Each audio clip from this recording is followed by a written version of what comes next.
Much of biologist Jody Rowley's work these days involves examining frogs, dead frogs. They've all been sent to us, so somebody ziplocked them and froze them for us.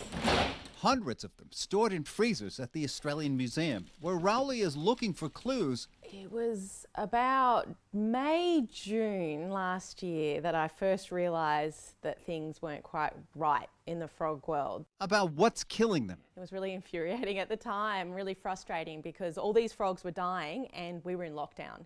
So I was not able to get out, investigate the health of frog populations, and so that's why we had to do a call to action. People were asked to use the museum's Frog ID app to identify the dead frogs they were finding around their homes in neighbourhoods, and the sounds of specific species that were suddenly missing. We've really had the public come to the party. They love their frogs. They're distressed to see sick and dead frogs around their homes and when they're going out for a walk. Frogs have come under increasing threats here because of several factors, including bushfires, floods, and loss of habitats.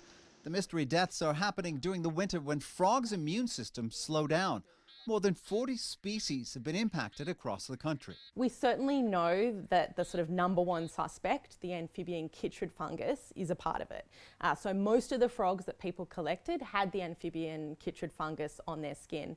And this is a type of fungus that eats the keratin in the frog's skin, and frogs use their skin for drinking and breathing, so it really is kind of their Achilles heel. But the fungus wasn't found in all of the frogs that were collected in places just like this over that time, and in some of the ones that did have it, scientists say, it wasn't at the kind of levels you'd expect to kill a frog. Australia has already lost 4 frog species to extinction, and scientists say the latest event poses a threat to entire ecosystems. So if we lose the frogs, we face the potential collapse of all of those ecosystems as we face increased numbers of all of the things that frogs eat and decreased numbers of all of the things that eat frogs. I'm worried that this is a bit of a sort of a precipice, and our frogs aren't going to recover from this.